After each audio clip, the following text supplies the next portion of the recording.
श्री राधे। अध्याय 13। ब्रह्मा जी के शाप से उपग्रहण का योग धारण द्वारा अपने शरीर को त्याग देना, मालावती का विलाप एवं प्रार्थना करना, देवताओं को शाप देने के लिए उद्यत होना, आकाशवाणी द्वारा भगवान का आश्वासन पाकर देवताओं को कौशिकी के तट पर मालावती के दर्शन कराना। सोती कहते हैं, सौनक, अपने यहाँ पुत्र जन्म के उत्सव में गंधर्वराज ने बड़ी प्रसन्नता के साथ ब्राह्मणों को नाना प्रकार के रत्न और धन दिए। समय अनुसार बड़े होने पर उपग्रहण ने वशिष्ठ जी के द्वारा परम दुर्लभ हरिमंत्र की दीक्षा पाकर दुष्कर तपस्या प्रारंभ की। एक समय की बात है, वे गंडकी के तट पर विराजमान थे। उन्हें युवावस्था प्राप्त हो चुकी थी। उस समय 50 गंधर्व कन्याओं ने उन्हें देखा। देखते ही वे सब की सब मोहित हो गई। उन सब ने उपग्रहण को पति रूप में प्राप्त करने का संकल्प ले योग शक्ति से प्राणों को त्याग दिया और चित्ररथ गंधर्व के घर जन्म लेकर पिता की आज्ञा से उनके साथ विवाह कर लिया।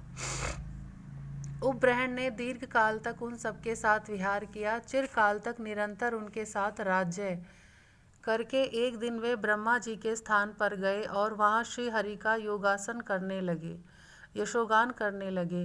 वहीं रंभा को नृत्य करते देख उपग्रहण के मन में वासना जाग उठी और उनका वीर्य स्खलित हो गया।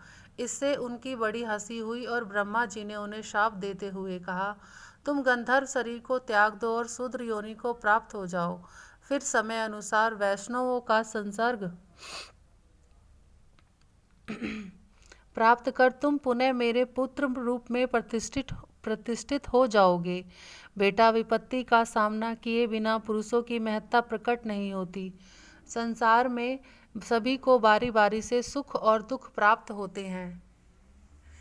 ऐसा कहकर ब्रह्मा जी पुष्कर से अपने धाम को चले गए और उपग्रहण गंधर्व ने तत्काल उस शरीर को इस प्रकार से त्याग दिया। मूलाधार, स्वाधिष्ठान, मणिपुर, अनाहत, विशुद्ध और आज्ञा नाम वाले 6 चक्रों का क्रमश भेदन करके उन्होंने इड़ा आदि नाड़ियों का भेदन आरंभ किया।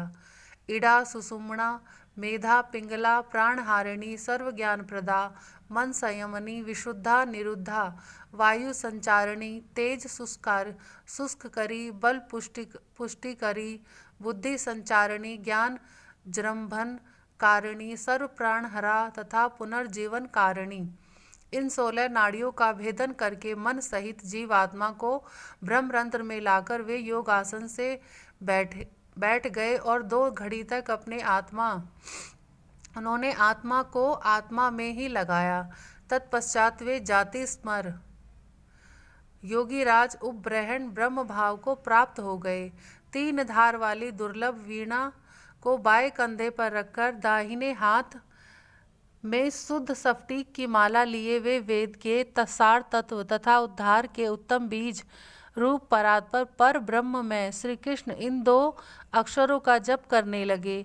उन्होंने कुश की चटाई पर पूर्व की ओर सिरहाना करके पश्चिम दिशा की ओर दोनों चरण फैला दिए और इस तरह सो गए मानो कोई पुरुष सो रहा हो। उनके पिता गंधर्वराज ने उन्हें इस प्रकार देह त्याग करते देख स्वयं भी अपनी पत्नी के साथ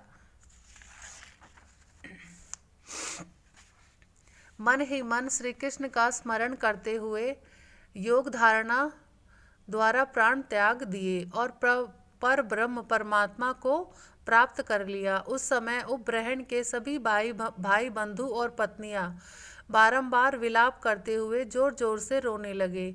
विष्णु की माया से मोहित होने के कारण शोक से पीड़ित हो वे उनके शरीर के पास गए। उपग्रहण की 50 पत्नियों में जो उनकी परम प्रेयसी तथा प्रधान पटरानी थी, वह सती साध्वी मालावती अपने प्रियतम को छाती से लगाकर अत्यंत उच्च स्वर से रुदन करने लगी। भांति भांति से करुण विलाप करके मालावती बोली, कमलोद्भव ब्रह्मा जी का यह कथन है कि मुझ सती साध्वी कुलीन नारियों के लिए उसके पति के सिवा दूसरा कोई विशिष्ट बांधव नहीं दिखाई देता। अतः हे दिशाओं के स्वामी दिक्पालो, हे धर्म, हे प्रजापते, हे गिरीश शंकर तथा हे कमलाकांत नारायण, आप लोग मुझे पति दान दीजिए। ऐसा कहकर विरह से आतुर हुई चित्ररथ की कन्या मालावती वहीं उस दुर्गम गहन वन में मूर्छित हो गई। प्रियतम को अपने वक्षस्थल से लगाकर पूरे एक दिन और एक रात वह अचेत अवस्था में वहां पड़ी रही। उस समय संपूर्ण देवताओं ने उसकी रक्षा की। प्रातःकाल फिर होश में आने पर वह पुनः जोर जोर से विलाप करने लगी।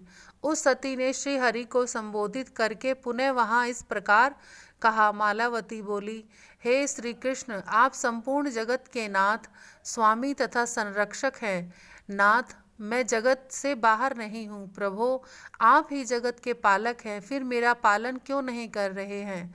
यह पति है और मैं इसकी स्त्री हूँ। इस प्रकार जो इदम और मम भाव का भाव उत्पन्न होता है वह आपकी माया की ही करामात है।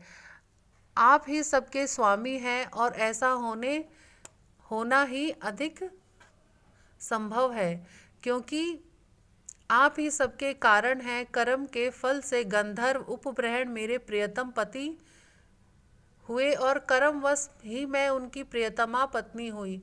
अब कर्म भोग के अंत में वे मुझ प्रिया को किस स्थान में रखकर कहाँ चले गए?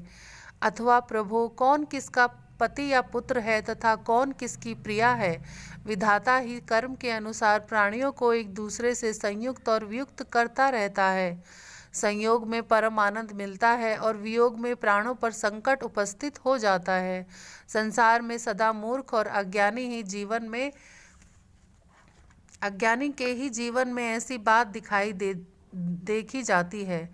आत्मा राम महात्मा के हृदय पर निश्चय ही संयोग वियोग का वैसा प्रभाव नहीं पड़ता। विषय नाशवान है, यह बात सर्वथा सत्य है, तथापि भूतल पर विषय भोग ही बांधव बना हुआ है। यदि विषय भोग को स्वयं त्याग दिया जाए तो वह सुख का ही कारण होता है, परंतु जब दूसरे लोग बलपूर्वक उसका त्याग करवाते हैं तब वह दुखदायी जान पड़ता है। इसीलिए साधु पुरुष महान से महान मनोवांछित ऐश्वर्य को स्वयं त्याग कर भगवान श्री कृष्ण के चरणार विंदों का, जहाँ आपत्ति या विपत्ति पहुँची नहीं है, सदा चिंतन करते हैं। ज्ञानवान संत पुरुष तो सर्वत्र, परंतु भूतल पर ज्ञानवती स्त्री कौन है? अतः मुझ मूढ़ अबला को आप मनोवांछित पति प्रदान करें। मैं अमृतव नहीं चाहती, इंद्र पद की इच्छा नहीं रखती और मोक्ष के मार्ग में भी मेरी रुचि नहीं है। अतः आप मेरे इन श्रेष्ठ प्राण वल्लभ को ही मुझे लौटा दे, क्योंकि ये मेरे लिए धर्म, अर्थ, काम और मोक्ष चारों पुरुषार्थों की प्राप्ति कराने वाले हैं।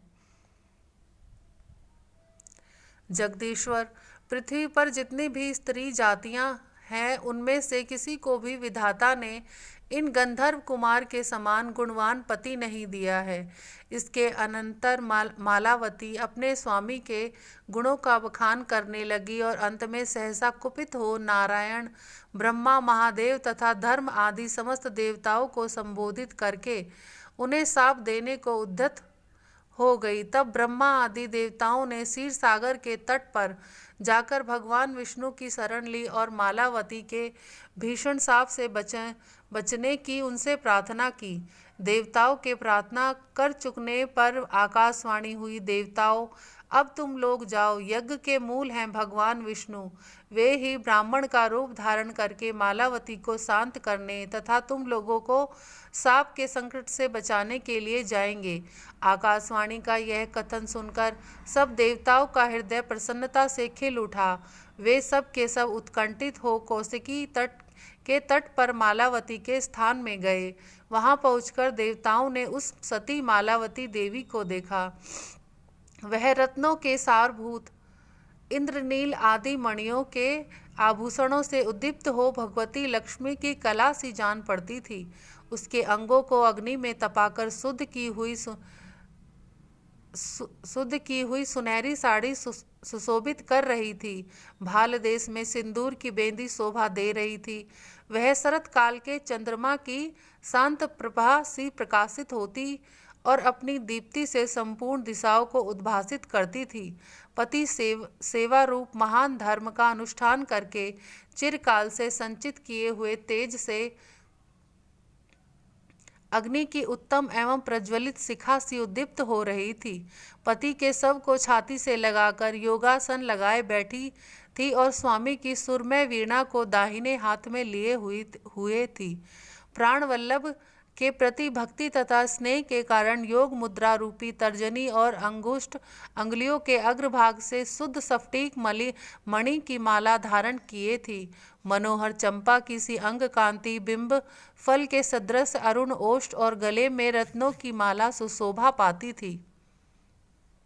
वह सुंदर 16 वर्ष किसी अवस्था से युक्त तथा नित्य सुस्थिर यौवन से संपन्न थी। वह सती अपने स्वामी के शव को बारंबार शुभ दृष्टि से देख रही थी। इस रूप में मालावती को देखकर उन सब देवताओं को बड़ा विस्मय हुआ। वे सभी धर्मात्मा और धर्म भीरु थे, अतः क्षण भर वहां अपने को छिपाए खड़े रहे। श्री राधे श्याम।